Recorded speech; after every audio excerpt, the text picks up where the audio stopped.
Hello, good morning. चलिए, आज हम स्टार्ट करने वाले हैं ऐसे 300-400 पे अपनी क्वेश्चन पे रिवीजन सीरीज। अपन सारे ही क्वेश्चन कवर करने वाले हैं इंस्टीट्यूट के। कुछ रिपीटेटिव वाले अपन क्या करेंगे, उसको स्किप कर लेंगे। क्लियर? चलिए जल्दी से शुरू करते हैं और इन महाशय को साइड में करते हैं, ये बहुत डिस्टर्ब कर रहे हैं। चलिए फटाफट शुरू करते हैं अपन अपना पेज, इनको ले लेते हैं साइड में। चलिए अब अपन कर रहे हैं सबसे पहला क्वेश्चन शुरू, जो किस पे है, ऐसे 300 पे किस पे है। अपन ऐसे 300 शुरू कर रहे हैं। सबसे पहला क्वेश्चन देख रहे हैं अपन। फर्स्ट क्वेश्चन क्या था कि सर इनिशियल ऑडिट के केस में, राइट, इनिशियल ऑडिट के केस में जब आप ऑडिट प्लान बना रहे हो तब आप क्या एक्स्ट्रा फैक्टर कंसीडर करोगे, राइट।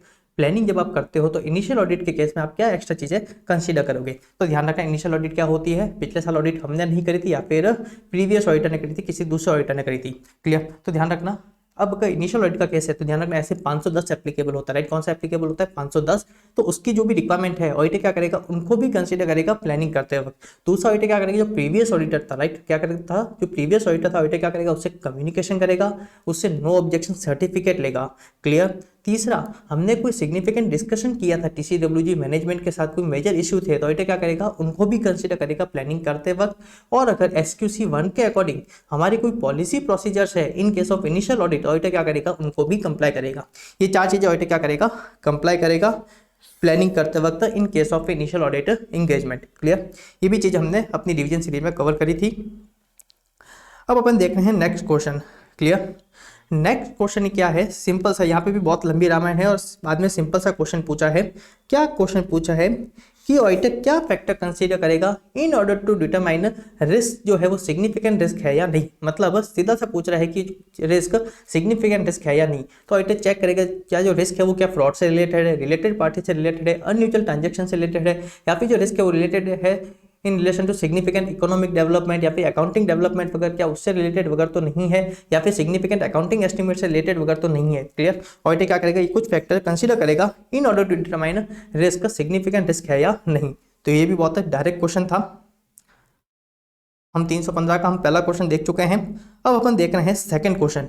ये क्वेश्चन थोड़ा सा अच्छा है, क्वेश्चन इजी है, फिर भी बहुत सारे बच्चों ने क्या किया था, इसको गलत किया था क्योंकि वो क्लिक नहीं कर पाए थे क्वेश्चन पूछ क्या रहा है। क्वेश्चन क्या पूछ रहा है देखिए, ध्यान से सुनिएगा। While commencing the statutory audit of XYZ company, the auditor undertook risk assessment and found that detection risk relating to certain class of transaction cannot be reduced to acceptable level। Question क्या बोल रहा है, auditor को लगता है auditor के जो detection risk है वो एक्सेप्टेबली लो लेवल तक नहीं ला सकता। डिटेक्शन रिस्क क्या होती है, ऑडिटर की जो सब्सटेंटिव प्रोसीजर है, राइट, जो फर्दर ऑडिट प्रोसीजर है वो मिस स्टेटमेंट को आइडेंटिफाई नहीं करेंगे, उसको अपन क्या बोलते हैं, डिटेक्शन रिस्क। क्लियर?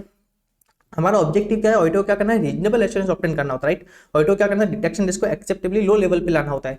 वो कैसे लेता है, जब ऑडिटर को सफिशिएंट एप्रोप्रिएट ऑडिट एविडेंस मिलते हैं। क्लियर? तो क्वेश्चन डायरेक्टली बोल रहा है ऑडिटर, क्वेश्चन क्या बोलना चाह रहा है, ऑडिटर को लगता है कि ऑडिटर को सफिशिएंट एप्रोप्रिएट ऑडिट एविडेंस नहीं मिलेंगे, राइट। क्वेश्चन ये पूछना चाह रहा है। अगर आपको ये क्लिक हो गया तो मतलब आंसर इजी। तो अब क्या था, अगर ऑडिटर को लगता है कि ऑडिटर को सफिशिएंट एप्रोप्रिएट ऑडिट एविडेंस नहीं मिलेंगे तो ऑडिटर क्या करेगा।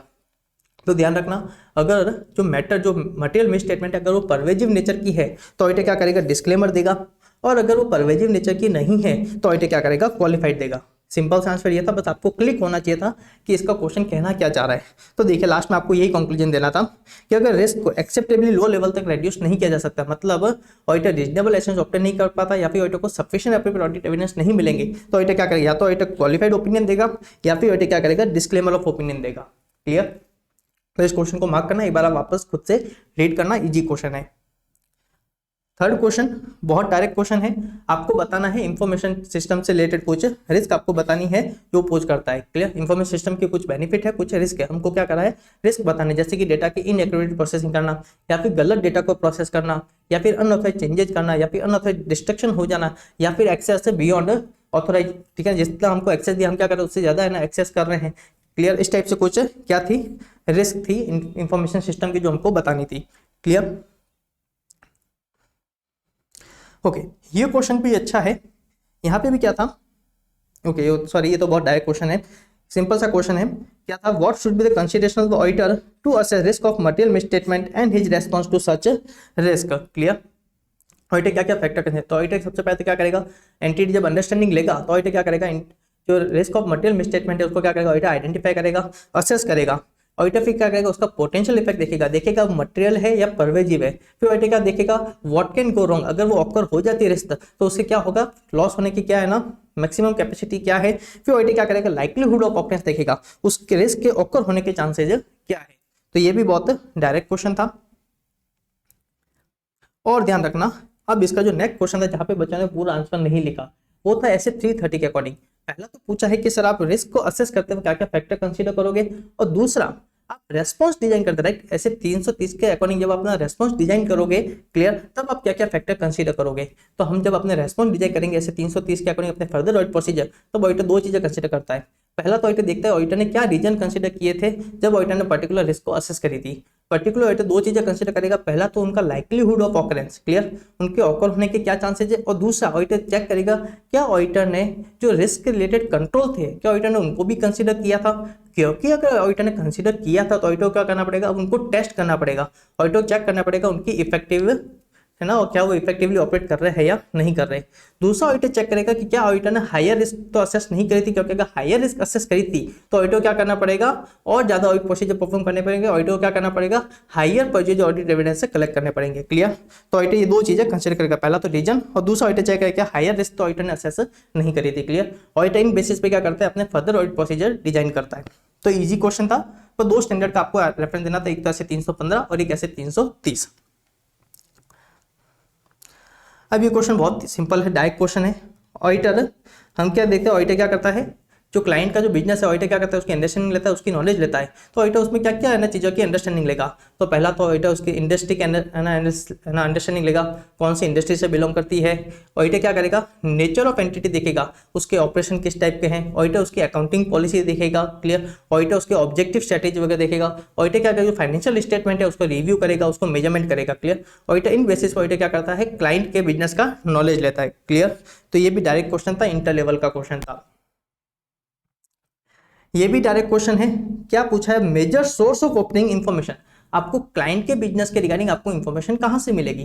तो सबसे पहले तो क्लाइंट के साथ डिस्कस करके, कोई अदर पर्सन है जिसको उसका नॉलेज है उसके साथ डिस्कस करके, उनकी जो एनुअल रिपोर्ट्स है क्लाइंट की उससे मिल जाएगा, मिनट्स ऑफ मीटिंग से मिल जाएगा, मैनुअल वगैरह है उससे मिल जाएगा। क्लियर, हमारी जो प्रीवियस ऑडिट अगर हमने करी थी तो हमारे वर्किंग पेपर से हमको क्या मिल जाएगा, क्लाइंट के बिजनेस के रिगार्डिंग हमको इन्फॉर्मेशन मिल जाएगी। तो ये भी चीज़ हमने हमारी रिवीजन स्टेज में कवर करी थी, ये भी बहुत डायरेक्ट क्वेश्चन था, इजी क्वेश्चन था। और ध्यान रखना गाइज, अगर ऐसे क्वेश्चन आते हैं तो हमको नंबर बिल्कुल भी मिस नहीं करना है। क्लियर, शांति से आंसर लिखना है, अच्छे से आंसर लिखना है, और ध्यान रखना स्टैंडर्ड का रेफरेंस जरूर देना अगर आपको याद आ जाए तो। ये फिर से रिपीटेड क्वेश्चन है, सिग्निफिकेंट रिस्क का क्वेश्चन था। क्लियर, पहले रामायण लिखी थी और फिर डायरेक्ट फिर लास्ट में क्या किया था, डायरेक्ट क्वेश्चन पूछ लिया था। क्लियर, सिग्निफिकेंट रिस्क के बारे में।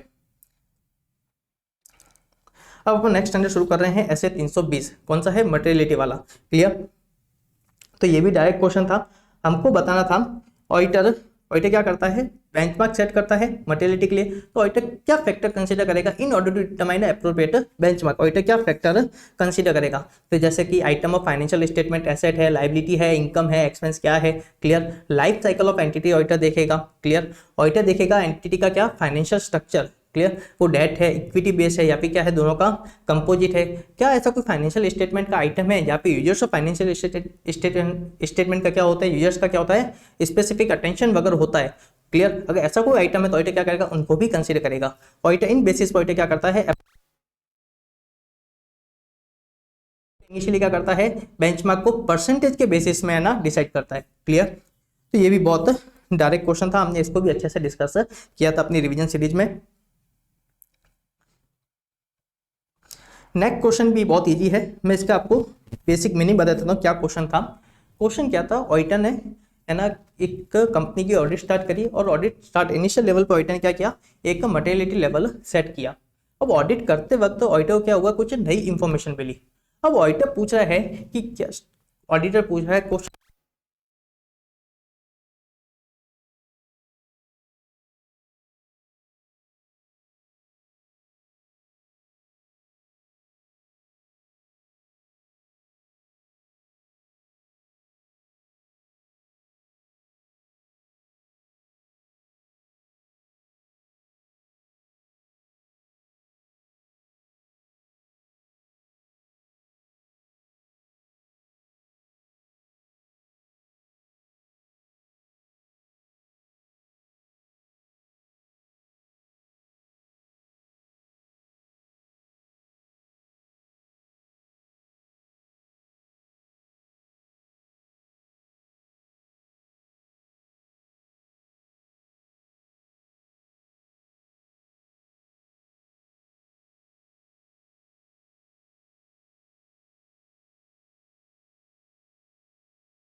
पहले रामायण लिखी है, फिर बहुत ही इजी क्वेश्चन पूछ लिया, डायरेक्ट क्वेश्चन पूछ लिया है कि आप कुछ फैक्टर बताइए that may warrant retest of control. हमने 330 में देखा था कि हमने जो पिछले साल ऑडिट करी है उसके जो टेस्ट ऑफ कंट्रोल के रिगार्डिंग जो रिजल्ट थे हम क्या कर सकते हैं उसको करंट ऑडिट में भी यूज कर सकते हैं। क्लियर, हमको क्या करना पड़ता है उसका कंटिन्यूइंग रेलेवेंस हमको एस्टेब्लिश करना पड़ता है। क्लियर, अगर वो रेलेवेंट है तो हम क्या कर सकते हैं उसको यूज कर सकते हैं। पर कुछ फैक्टर्स दे रखे, अगर वो फैक्टर्स या वो सर्कमस्टेंस एग्जिस्ट करती है तो ऑडिटर क्या करना पड़ता है करंट ऑडिट में टेस्ट को ना कंट्रोल को टेस्ट करना पड़ता है। ऑडिटर प्रीवियस ऑडिट के वर्क को यूज नहीं कर सकता। तो हमको कुछ सर्कमस्टेंस के एग्जांपल देने थे, जैसे कि deficient general IT control, clear, deficient control environment, clear, significant manual intervention, या फिर जो मेजर पर्सनल थे अगर उसमें कोई चेंजेस वगैरह हुए हैं, अगर ऐसे कोई सर्कमस्टेंस है तो ऑडिटर क्या करना पड़ेगा करंट ऑडिट में कंट्रोल को टेस्ट करना पड़ेगा। राइट, तो हमको क्या करना चाहिए सर्कमस्टेंस बताने थे। क्लियर, बहुत इजी क्वेश्चन था, डायरेक्ट क्वेश्चन है, और ये तो बहुत ज़्यादा इजी क्वेश्चन था, इंटर लेवल का क्वेश्चन था। हमको सब्सटेंटिव ऑडिट प्रोसीजर बताने थे। सब्सटेंटिव ऑडिट प्रोसीजर एज पे 330 क्या होते हैं, test of detail, substantive analytical procedure and combination of both of them. हमको क्या करना पड़ेगा इन चीज़ों को थोड़ा सा एक्सप्लेन करना पड़ेगा, इंस्टीट्यूट ने एक्सप्लेन किया। क्लियर, मेजर नंबर इन दो चीज़ के थे, test of detail and substantive analytical procedure.